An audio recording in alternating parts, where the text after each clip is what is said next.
guns from them. We would surplus our guns and we would trade them in for, I believe right now, we're looking at anywhere from $280 to $300 for our guns. They would knock that off the purchase price of the new guns, and then we would ship our current guns to that company. Is that a local place? It depends on who wins the We advertise locally? the advertising, yes. Great. Right. We have some people in the queue. Let's do that. Mr. Nordstrom? Thank you, Madam Chair. I'm not sure if this is pertinent to the topic, but I'm hearing stories about accidental discharge of firearms. Is that happening to our weapons? No. Okay, all right. Yeah, there's a story out there right now with an accidental discharge, and it's not local. I mean, Yeah. I should clarify it is not local, but it is starting to occur in other PDs, so.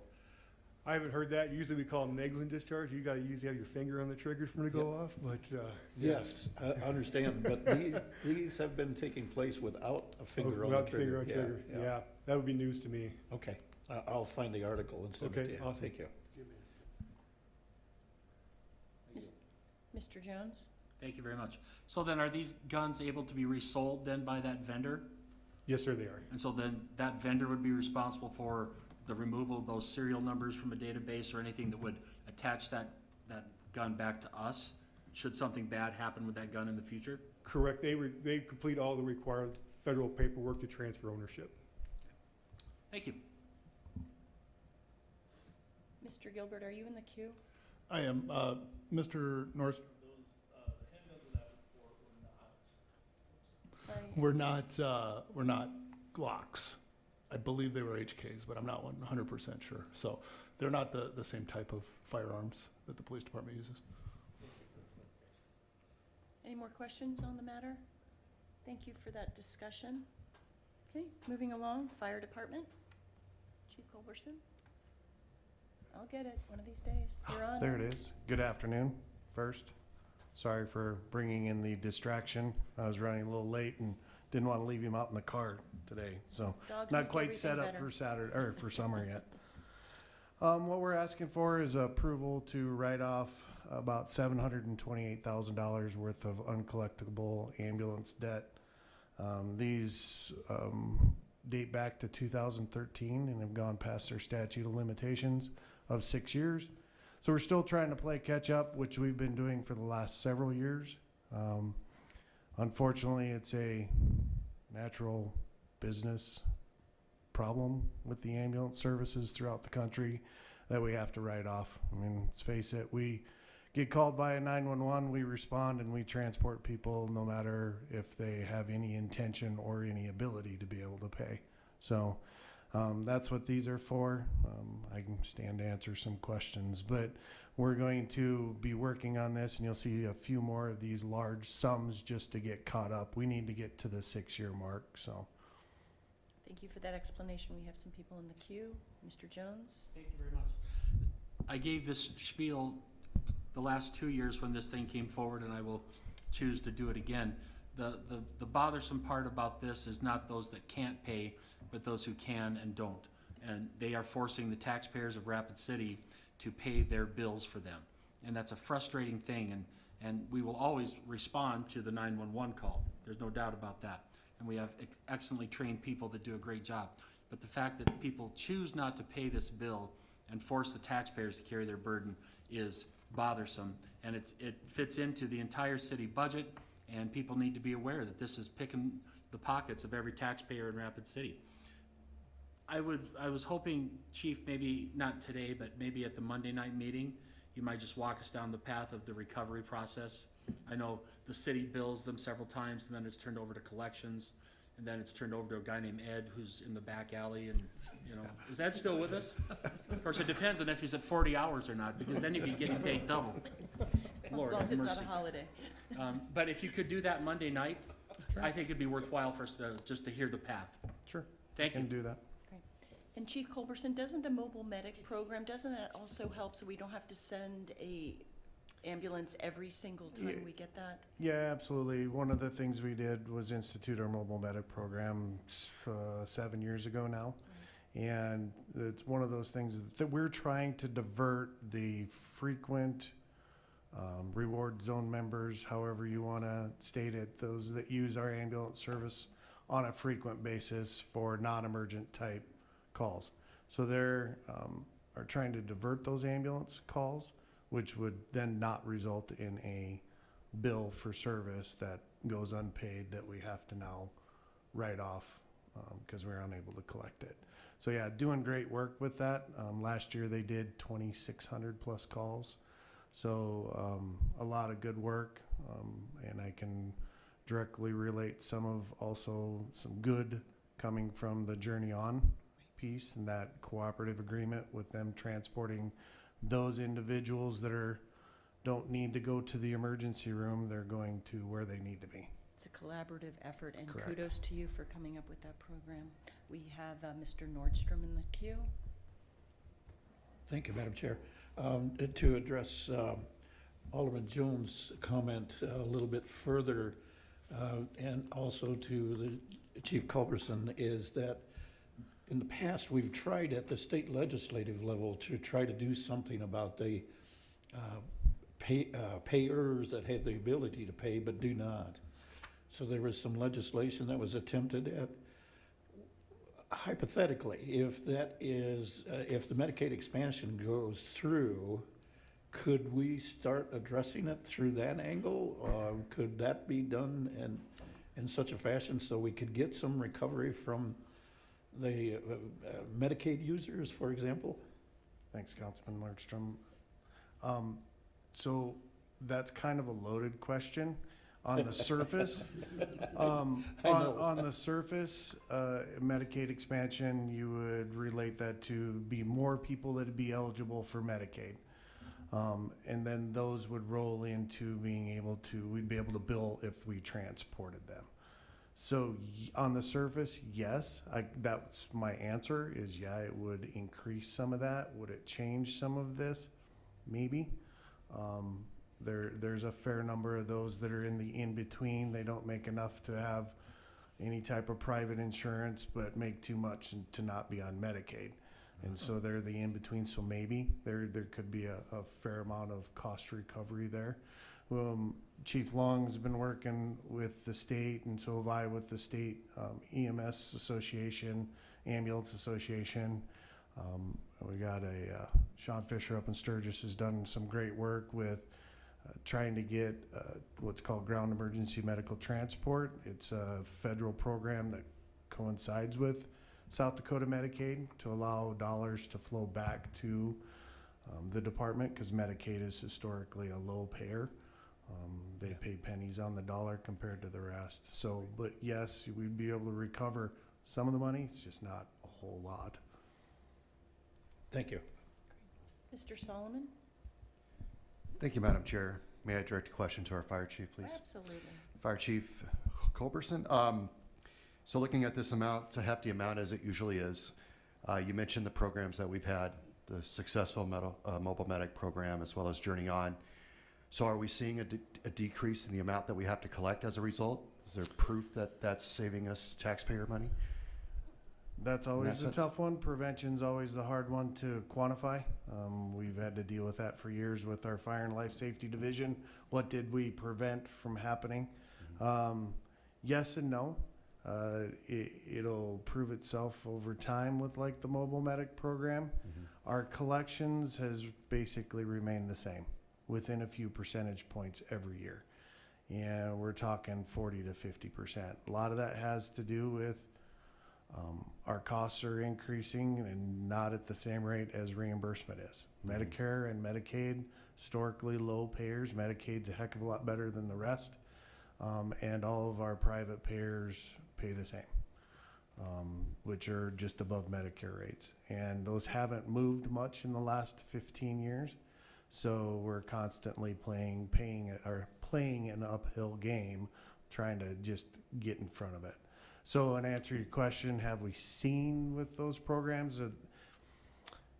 Kind of, yes. We just diverted that from having to come on the rolls as an actual bill, but we're recovering about the same amount every year. Our annual revenue budget stays pretty much similar throughout the years for some strange reason. So Thank you. Is that pretty comparable across the nation? across the nation, yeah. it's not You're just- talking a 40 to 50% collection rate. If you get to above 50%, you have some really good payers in your neighborhood because they're not doing anything different than we are. They just have better, and 50% doesn't seem like a lot, but like I say, Medicaid or Medicaid and Medicare, they make you mandatorily, if you're going to accept their payment, you mandatorily have to take their adjustment, which is about 50% of what our normal, usual, and customary. And you'll see that through healthcare throughout the country, or any type of healthcare. Physicians here, Monument Health, all of them, it's not much different. Mr. Solomon? Thank you. In comparing ourselves to the rest of the country, there's a big difference between a large metro area and similar sized communities. Is that true in similar sized communities? So that's a tough question because we are unique here. We On an are island. a smaller community, a smaller city that plays in the big city game. We've got a lot of the same issues that larger communities have. And so that's the difficulty. We deal with an urban population all the way up to a super rural population.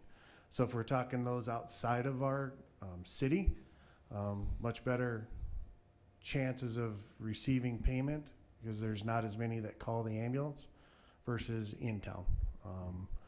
And demographically, you're looking like in the middle center, or geographically looking in the center of the city. That area you don't see as quite as high of reimbursement rates from them. 10-4. All right, thank you. Thank you. Good discussion.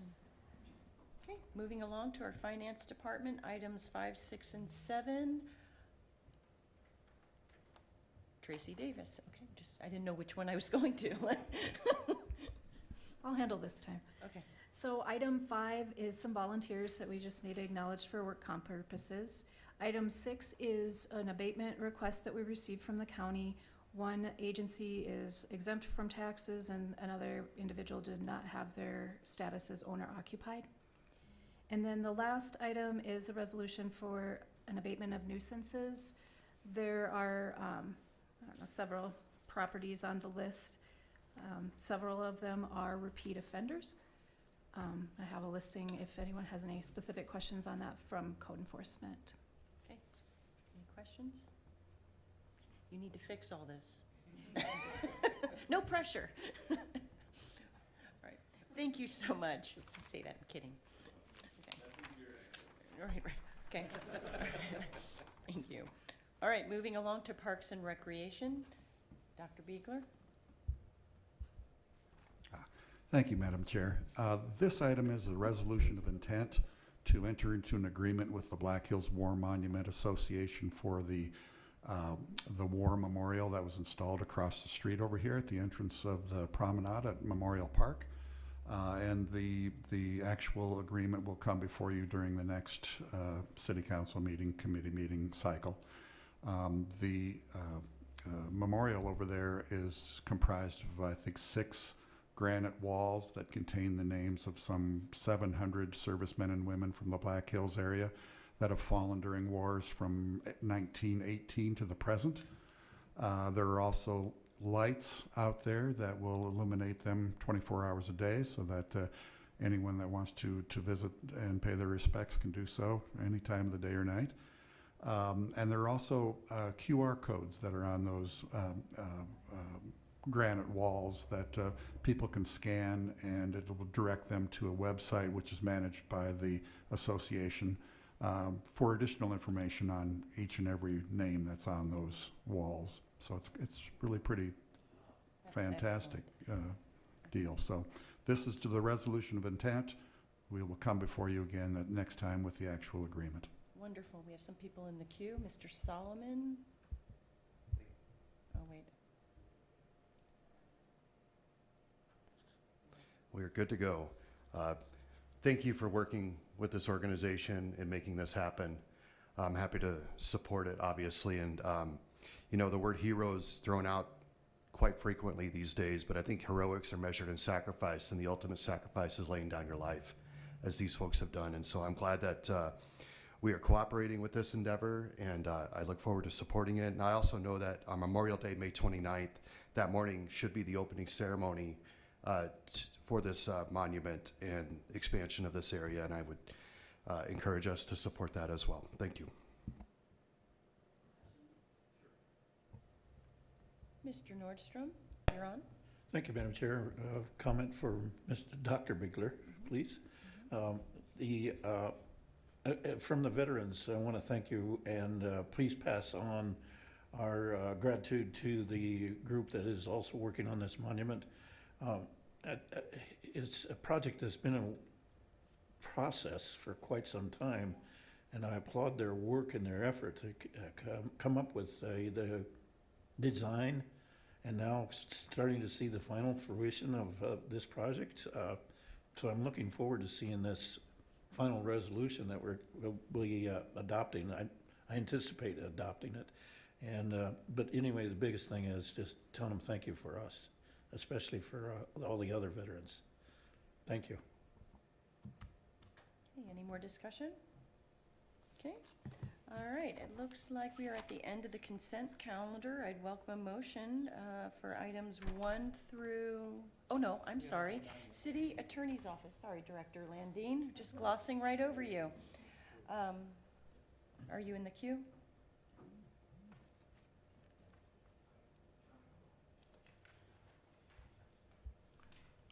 Thank you, Madam Chair. Sorry, It's just an agreement to allow the trolleys to be parked on city. I think my assistant Justin sent out an email updating it this morning, so I don't really have a lot to add. Okay. Mr. Jones, I know this is one of your favorites. Absolutely. Okay. Any discussion on item 9? Okay. The trolley runs more than 40 hours, does it get extra pay? Talk to Director Sturt about that. Okay, I'll welcome a motion for items 1 through 9. Move approval? Second. Okay, I have a motion to approve items 1 through 9 by Mr. Jones, second by Mr. Nordstrom. All in favor? Aye. Any opposed? Motion carries. Move to adjourn? Whoa, wait, I have some things. I want to share some committee assignments. We've gotten away from that. We've got some really interesting things going on, if I may. Sure. Okay, our Rapid City Airport, we finalized the budget on Monday, or the proposal that will be moving forward. So your work has begun. Also, a gentleman named Jim Schroeder, who is now the General Aviation Chairman, has reached a kind of across the aisle and is working to improve communications and collaborations with the general side and the commercial side. And I think that's a wonderful step in the right direction. Also, our library on Monday is finalizing their budget, and we'll be moving that forward as well. And they will be holding the Black Hills Library Conference on April 24th. And a quick update on the bookmobile. We're getting closer to its inception. The chassis payment has been done. The hybrid payment will be done thanks to the finance department as well. And then the Community Relations Commission is having a mental health forum on April 19th at Western Dakota Tech. You should be seeing some information circulating thanks to Mr. Shoemaker. And 2 more things. The Ellsworth Air Force Base Defense Symposium is going on today and tomorrow at the monument. I highly recommend that you check in. That's very important, especially with the B-21 project moving in. And last but not least, there's a public hearing to protect our water in Rapid Creek. Public hearing will be held on April 26th between 4 and 8 at the Ramkota. Does anybody else want to share their committee assignments? Sure. Mr. Nordstrom, you're on. Thank you, Madam Chair. Just very briefly, 2 items is the Youth City Council has worked up a proposed budget, and that is going through the process right now. So we will see that probably in August. That's the way things work. And then Monday night, I hope to make a presentation on the NLC CCC report that I went to in DC last March. And so Heidi saved me a spot on the agenda. Thank you. Wonderful. Anything else, anything we want to share? Move to adjourn. Okay, we have a motion to adjourn by Mr. Jones, second by Mr. Nordstrom. All in favor? Aye. Any opposed? Thank you. These items plus Public Works items will be moved to Monday's City Council meeting here in these chambers. Thank you. Have a lovely day.